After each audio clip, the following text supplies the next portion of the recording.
All right, hello everyone, and welcome back to Tactics in the Chess Opening, which is with the kind permission of Dr. Dave Regis, me turning his ebook Tactics in the Chess Opening into short videos for you.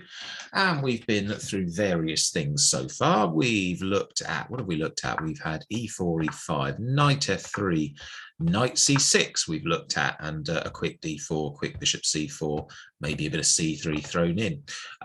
We've looked at the Petrov defense. We've looked at the Latvian gambit. We've looked at the elephant gambit. We've looked at the Philidor defense. I think I even briefly went off topic and might have touched on the Damiano defense, which is horrible. From there, we've looked at different options of black. We've done the Scandinavian and we've looked at the Sicilian. We went for the Alpine Sicilian. The next thing, though, there's more moves that black can play against e4. And the next one we're going to look at over the next 2 or 3 videos is the Caro Kann defense. Okay, here's the Caro Kann defense, and there's things that white can do. I'm going to do this again before I tell you Dr. Dave's recommended one. Ping, we can do this and this, the 2 knights attack, which is perfectly okay. More common is going to be d4, d5, and we have then the exchange variation where black can play the bishop out or possibly c5. Okay, we've got in this position the knight move here, which after takes and takes can lead to all kinds of things. We've got knight here. You could play here and here, Tartakova variation, or if you feel brave as black, you can play the very risky and unclear Bronstein variation. Oh yes, I know I keep doing this because I'm trying to make the point as to why it's quite good of Dr. Dave to come up with one repertoire. Yeah, so you've got that. White doesn't have to take, of course. White can perhaps do something else, maybe just retreat the knight, possibilities. In this position, black doesn't have to bring the knight out. Black can try bishop to f5. And then what are you going to do? Are you going to defend the knight or are you going to retreat it? That's the most common thing. And then moves like h4 are very interesting, quite dangerous, lots to learn. Black in this position might play here. And then this move comes with a defender. By the way, if you ever get this in bullet chess, there's quite an amusing trap here. You can't play that in a proper game because it's just blocking your bishop in. It's not very good. But in bullet chess, you might get this move pre-moved. And then there's a lovely checkmate because the pawn can't capture the knight. But anyway, a little off the beaten track. We can also, after knight here, you could run into g6, Gorgonizzi system, but that's not so good after knight to d2, which is why sometimes white will play knight to d2 instead of to c3, just to avoid this malarkey. So there's lots going on. But Dr. Dave has a different recommendation for us, and it is this. So e takes d5. C takes d5. Actually, before we do that, you might possibly run into queen takes, but this is a sort of inferior version of the Scandinavian. After c4, queen here, probably it might go back to d8. And knight here, you've actually got the Scandinavian, but the white c pawn isn't blocked in, as it sometimes is in the Scandinavian. So this is actually a bit better for white. It's not horrid for black. You know, if you run into it, you run into it. You have to be careful, but it's, you know, it's not very common for this reason. Much more normally black plays here, and then we go with the Panov attack.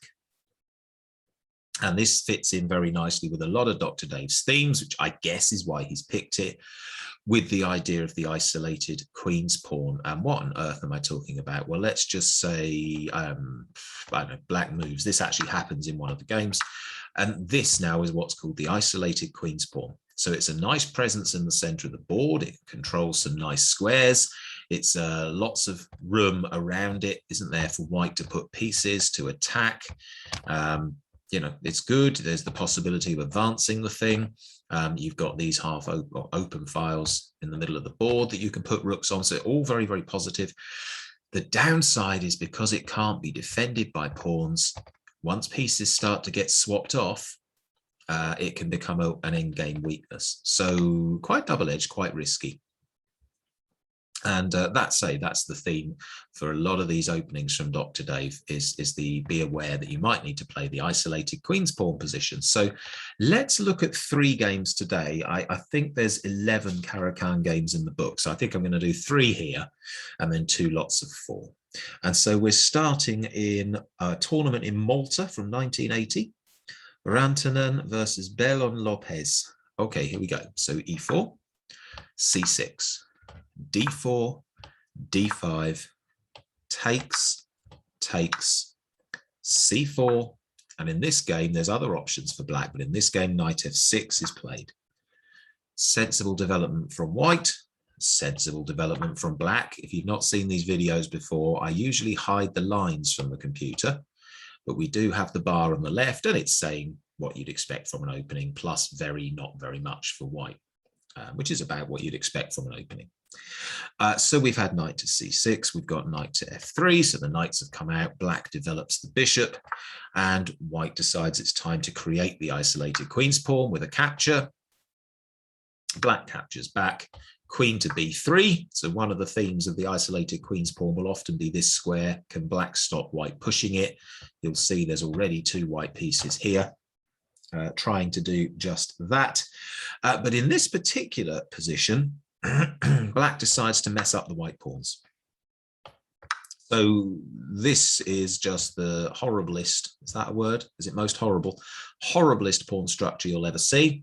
But in return for it, white's got a nice active queen, has got the possibility of the bishops coming out. The bishop pair, decent level, becomes an advantage. Maybe you can do something with the open files. You know, white's got compensation, as we call it, for the messed up pawns. And the computer says, as near as can be, dead level chances. So, okay. So bad pawns, but compensation with the open lines and the bishop pair. Bishop pair. Okay, so g takes f3. Now, here's where things go a bit wrong. Black, rather than the most sensible move, which is just e6 and just develop and get castled, which is what you ought to be doing, decides that there's a free pawn in the middle of the board. There it is. And so black plays knight takes. And now if you want to see, here we go, there goes the bar. If you want to see if you can find the best move for white in this position and why, then press pause now. Otherwise, I'm going to carry on in 3, 2, and 1. And the problem is this diagonal, as it seems to be sometimes in these openings that Dr. Dave gives us. And the move is bishop to b5, check.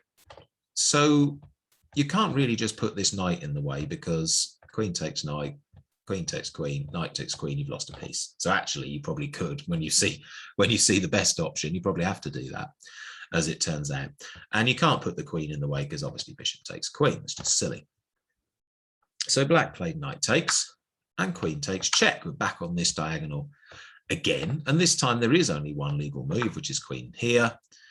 And after queen takes and king takes, knight takes knight. And although white has just a disaster of a pawn structure, white is a whole piece for a pawn up. So big advantage for white. I guess below a certain level you'd fight on here as black. Maybe you could do something against these bad pawns somehow in the end game, but at a stronger level, yeah, not looking good. And in the tournament in question, black resigned. Okay, let's get another board, as we've got 2 more games to look at. And so this time we have Bratanov versus Arcusa, Saint-Afrique, 2002. And we get to our position by a transposition of moves here. What I'm talking about there is when you get to a certain position, but by an unexpected move order. And this is an e4 repertoire, but in this game, we get there via c4, c6, so okay. And then e4 and d5 from black, and takes and takes and d4. And we've got our Panov attack just with a strange set of moves. Now, you guys, presumably you're watching this repertoire, are always going to open with e4, but you can get to the Panov attack via c4 if black plays a certain move order. Anyway, we're going to be playing e4 normally. So we get to this position, and in the last game, black tried knight f6. In this one, black goes straight for the isolated queen's pawn with takes, and bishop takes here. And this position is okay. plus 0.5-ish for white. Again, you'd expect this kind of thing from the opening. Is this going to be a weakness in the end game if all the pieces get swapped off, or is it going to be a strength in the middle game because of all the space around it? That's the battle in this game. At least it should be, but black plays a slightly odd fifth move, which is e5. And obviously the computer immediately isn't a fan of this, but it's what black tried. I can't really see the logic of it myself, but okay. White didn't play pawn takes pawn. White played knight to f3, just developed. Bishop to b4, knight to c3, and black here played pawn takes pawn. Okay, well, maybe that's a little greedy, but okay. Black presumably thought queen takes queen. Sorry, queen takes pawn, queen takes queen, knight takes, and maybe bishop takes, pawn takes, and is happy with life. Level position, slightly better pawn structure. Woohoo! Well, white didn't go for that.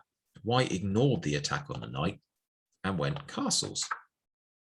And I'm having flashbacks here to the earlier videos in this series where the black king got caught in the middle of the board any number of times, not castling quick enough. But black decides that they're going to take the knight, and take the knight they do. And now off goes the bar up to plus 11. Good grief. So if you'd like to press pause and work out exactly why this is such a disaster for black, feel free to do so. But I'm going to carry on in 3, 2, 1. And the winning move is bishop takes here. And I'll put the lines back for this because it's just that you can see. So basically, you're either getting checkmated or you're just losing lots of material. So the most obvious is king takes and then queen takes queen. So straight away, it's just a loss of a queen.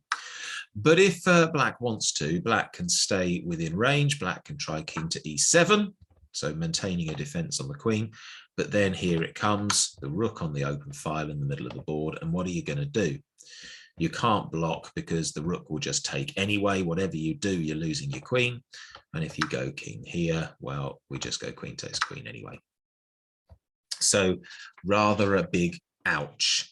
We will go back to this position with the computer on though, because e5 is not a good move. And you'll see that the computer's saying if black just plays normal defensive or sound opening moves, normal defense, nothing really different evaluation wise to a different opening. So e6, knight to f6, queen to c7 is interesting. I'd be a bit wary of having the queen on an open file, but I mean, it's okay, isn't it? So nothing there to be scared of for either side. Nice balanced game. Okay, one more for this video. I'm just going to reconstruct my makeshift book holder, which basically consists of a candlestick that I've leaned the folder up against. Very high-tech stuff here. Okay, so our game here, we're in 1982, and it says the FRG Championship. I don't quite know what FRG is. Federal Republic of Germany, maybe? Perhaps this is when Germany was West Germany and East Germany, I don't know. But the place is Bad Neuenahr, and the players are Zier and Hermann. Okay, well, let's see where we go. So, back to the normal move order, e4, c6, d4, d5, and e takes d5, c takes d5, and c4. So exactly as we'd expect the Panov attacks, just turn the lines off until we need them. Back in this game, black goes back to knight f6, knight c3, knight c6, and white, instead of the knight to f3 move, which is obviously fine, plays bishop to g5, so a different choice. Well, computer says it's basically level, so nothing wrong with it at all. Queen a5 from black, and white decides at this point, perhaps I should put the bishop back to oppose the queen. So we've got something similar to what you might see in some of the lines of the Scandinavian defense, haven't we?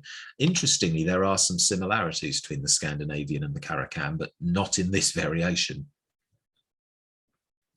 Anyway, getting off topic.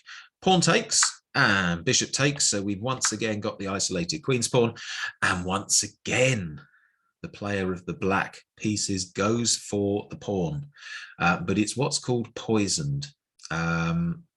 So I'm going to play this on the board and leave it up to you if you wish to hit pause and try to work out why on earth this suddenly says +3, give or take. Otherwise, we'll carry on in 3, 2, and 1. And the reason is, a bit like we saw a few times in the Scandinavian, is this bishop lined up to the queen. And knight b5 is really crushing. Why? Why is it crushing? Well, first of all, we've got to do something about the attack. You've got to do it. So let's see where we can put the queen. In fact, we'll put the lines back on. So queen d8, just because you can see lots of different ones. I'm not going to do everything. So queen d8, what's happening after queen d8? Well, we play knight takes, queen takes, or you've lost a piece.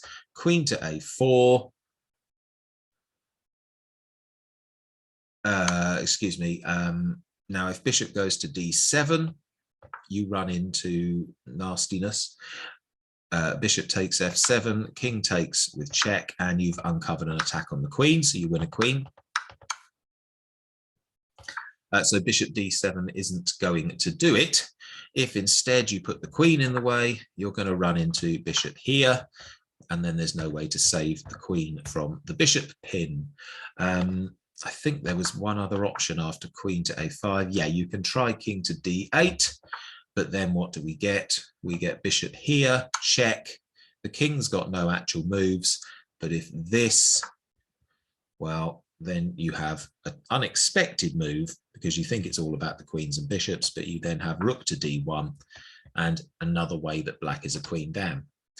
So that's a pretty nasty one to end on